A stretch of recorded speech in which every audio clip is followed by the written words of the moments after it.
নমস্কার বন্ধুরা, আজকে আবার চলে এসেছি দুপুরের মেনু নিয়ে। দেখুন আজকে দুপুরের মেনুতে কি আছে। এখানে আছে গরম ভাত, আর আছে সাথে ডাল। ডাল করেছি লাউ আর টমেটো দিয়ে। কালকেও করেছিলাম লাউ টমেটো দিয়ে, কিন্তু ঘরে শুধু লাউটাই ছিল, আর কিছু ছিল না। আর ধনে পাতা দিয়েছি। আর এখানে আছে ভাজার মধ্যে আছে পটল ভাজা, কাঁকরোল ভাজা, আর একটুখানি কুমড়ো ছিল, কুমড়োটা ভেজে দিয়েছি। আর আছে একটা চচ্চড়ি করেছি পুঁই শাকের ডাঁটি দিয়ে, সব রকম সবজি ছিল সব দিয়ে, সর্ষের গুঁড়ো দিয়ে করেছি চচ্চড়িটা। সর্ষে বেটে, কাঁচা লঙ্কা বেটে তারপরে করেছি। আর এখানে আছে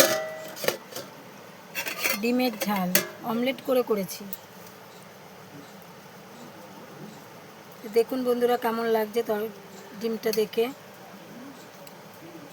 আর স্যালাডের মধ্যে আছে কাঁচা লঙ্কা, পেঁয়াজ, লেবু আর শসা। তো বন্ধুরা আপনাদের কেমন লাগলো, যদি পছন্দ হয় কমেন্ট করবেন। আবার নতুন নতুন খাবার করে দেখাবো। নমস্কার।